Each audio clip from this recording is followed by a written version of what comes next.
भगवत चर्चा में एक बार फिर आप सबका स्वागत है। आज हम लोग पंचम अध्याय के 8वें और 9वें श्लोक पर चर्चा करेंगे। पिछले श्लोक में हम लोगों ने देखा कि भगवान श्री कृष्ण ने कर्मयोगी की विशेषताओं का, लक्षणों का बताया था, एक स्वरूप बताया था कि जो कर्मयोगी होते हैं उनके लक्षण क्या होते हैं, हम कैसे पहचाने कि यह व्यक्ति कर्मयोगी है। और अब 8वें और 9वें श्लोक में वह सांख्य योगी यानी ज्ञान योगी के लक्षणों को बता रहे हैं। दूसरे अध्याय में उन्होंने स्थित प्रज्ञ के लक्षणों को बताया था महात्मा अर्जुन के पूछने पे। इस पंचम अध्याय में उन्होंने कर्मयोग और सांख्य योग में कौन श्रेष्ठ है इस चीज को बताने के संदर्भ में उन्होंने कर्मयोगी के लक्षणों को बताया कि आप इन इन लक्षणों को जिसमें देखें वो समझ जाइए कि वही कर्मयोगी है। अब सांख्य यानी ज्ञान योगी के अंदर क्या लक्षण होते हैं वो बता रहे हैं 8वें और 9वें श्लोक में। तो 8वें और 9वें श्लोक को आइए पहले हम देखते हैं कि क्या कहता है, फिर हम उस पर चर्चा करेंगे रोज की तरीके से, जैसा अपना तरीका है। श्लोक कहता है, नैव किंचिन करो मित युक्तो मन्ये तत्ववित्। नैव किंचित करोमि युक्तो मन्ये तत्ववित्। पश्यन् श्रुवन् स्पर्शन् जिघ्रन् असनन् गच्छन् स्वप्नन् श्वसन् प्रल्पन् विसृजन् ग्रहन् उन्मीषन् निमीषन् अपि इंद्रियाणि इंद्रियार्थेषु वर्तन्ते इति धारयन्। नैव किंचित करोमित युक्तो मन्ये तत्ववित्। जो तत्ववित् है वो कुछ भी करता है तो वह ये समझता है कि मैं नहीं कर रहा हूं। दो लाइन के दो श्लोक हैं। तो पहली जो पंक्ति है उसमें इन तीनों पंक्तियों का सार है। क्या कहते हैं कि जो तत्ववित्त है यानी जो तत्वों को जानने वाला है, वित्त यानी जानने वाला, जो तत्वों को जानने वाला है वो कोई भी क्रिया या कर्म करता है तो वह यह जानता है कि मैं नहीं कर रहा हूं, प्रकृति ही करा रही है, मैं तो सिर्फ साक्षी हूं। और अब 3 लाइनों में बताते हैं क्या क्या। पश्यन देखता हुआ, श्रुवन सुनता हुआ, जिघ्रन सूंघता हुआ, असनन खाता हुआ, गच्छन चलता हुआ, ग्रहण ग्रहण करता हुआ, प्रल्पन बोलता हुआ, विसर्जन मल मूत्र का त्याग करता हुआ, स्वप्नन सोता हुआ, श्वसन श्वास लेता हुआ, उन्मीषण आंख खोलता हुआ, निमिषण मूंदता हुआ, अपि भी 13 क्रियाएं बताई हैं शरीर की। देखना, सूंघना, चखना, उठना, बैठना, बोलना, जागना, सोना, श्वास लेना, इस प्रकार की 13 क्रियाओं का वर्णन किया है। कहने का तात्पर्य यह है कि अपनी वो कर्मेंद्रियों के द्वारा या अंतःकरण और ये बहिर्करण के द्वारा जो भी कर सकता है वह सब कुछ तत्व योगी करता हुआ है यह जानता है कि ये तो मैं नहीं कर रहा हूं, ये सिर्फ क्रियाएं प्रकृति कर रही है, मैं तो सिर्फ साक्षी हूं। सांख्य योगी ऐसा जानता है और सच भी है। चर्चा में हम लोग कई बार देख चुके हैं कि परा और अपरा 2 प्रकार की सत्ताएं हैं। हमारा व्यक्तित्व परा और अपरा दोनों सत्ताओं का योग है। और इसके अलावा यह भी बताया कि जो परम सत्य है वह जड़ और चेतन 2 प्रकार से भासता है।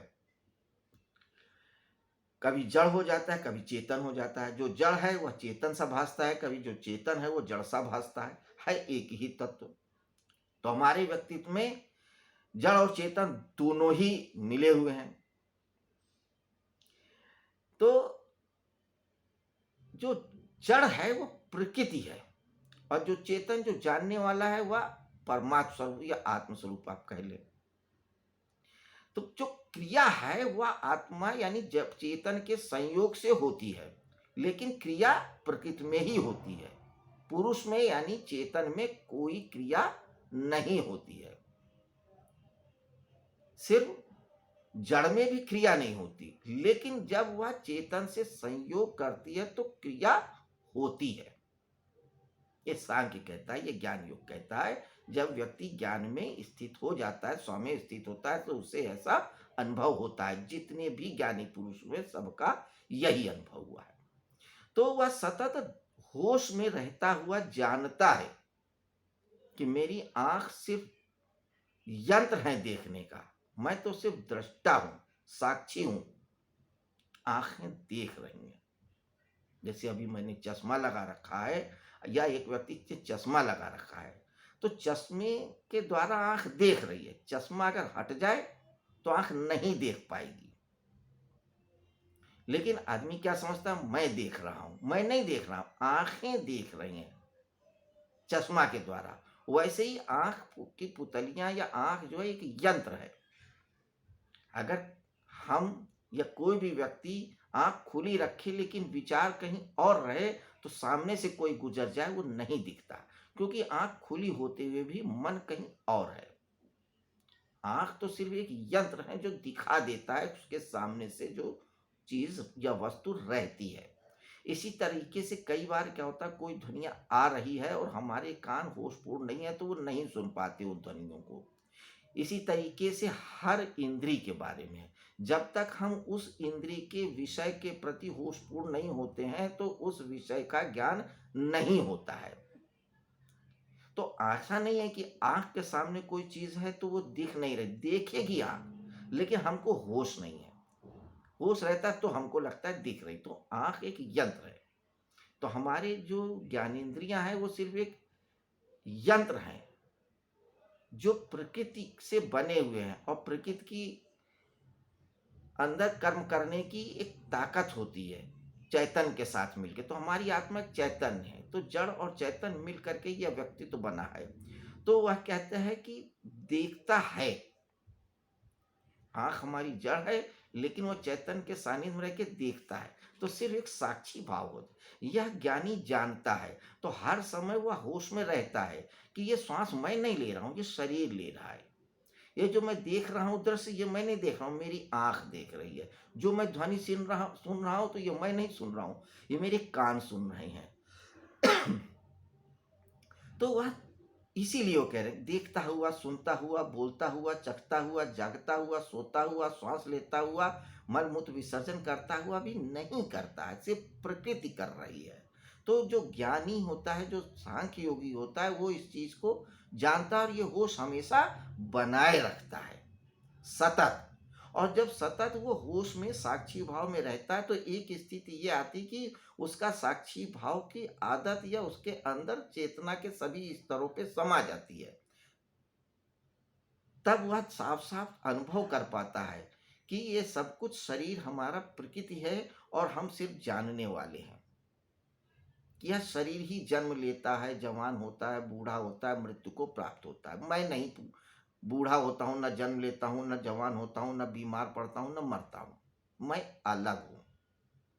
यही होता है तत्व को तत्व से जानना। तो तत्व तो एक ही है, चेतन तत्व, और कोई दूसरा तत्व ही नहीं है। वही चेतन तत्व कभी जड़ के रूप में भासता है और कभी चैतन्य के रूप में भासता है, और यही जड़ भी विभिन्न विभिन्न रूपों में भासता है। कभी सत, कभी रज, कभी तम, कभी लोहा, कभी पीतल, कभी तांबा, कभी शरीर, कभी पेड़, कभी पौधा, कभी आकाश, तमाम तमाम नाना नाना रूपों में वो वही चैतन्य ही भासता है, जड़ के रूप में भी, कभी अर्धचेतन के रूप में भी। तो तत्व एक ही है, हजार तत्व नहीं है। वह तो हमने सिर्फ अपने समझ के लिए हजार तत्वों का नाम बांट दिया है। जैसे सांख्य कहता है कि 5 तत्व हैं, छित जल पावक गगन शरीरा, पंच महाभूत हैं ये, फिर पंच तन्मात्रा है, तो वो 5 में बांट रहा है सांख्य। लेकिन पश्चिम का विज्ञान बहुत साल पहले तक कहता है कि पूरी दुनिया में 108 प्रकार के तत्व है। मेंडलीफ की आवर्त सारणी इसी पे बनी। लेकिन फिर आगे खोज हुई तो उन्होंने कहा नहीं, 108 के अलावा भी बहुत सारे तत्व हैं, तो कुछ और तत्व जोड़े गए। अब तो बहुत सारे तत्वों को खोजा गया है, नए नए तत्वों को खोजा गया है। वैज्ञानिक कहते हैं कि ब्रह्मांड में बहुत बहुत अनंत प्रकार के तत्व हो सकते हैं। तो विज्ञान जैसे जैसे प्रगति करता जाता है वैसे वैसे तत्वों की संख्या बढ़ती जाती है। तो अपनी सुविधा के अनुसार बढ़ा रहे हैं या घटा रहे हैं, तो जितना जानते हैं। लेकिन जो अल्टीमेट को जानता है, जो पूरब का वैज्ञानिक रहा है, ज्ञानी रहा है, वो जानता है कि चाहे आप नाम कितने भी दो, अंत में आप एक ही चीज पाओगे। तो विज्ञान भी कहीं नहीं कहीं कहता है कि सब कुछ ऊर्जा है, एनर्जी है, एक की बात करता है। वही एनर्जी कभी जड़ रूप में होती है, कभी चेतन रूप में। और यही तो सांख्य कहता है कि तत्व एक ही है, अद्वैत।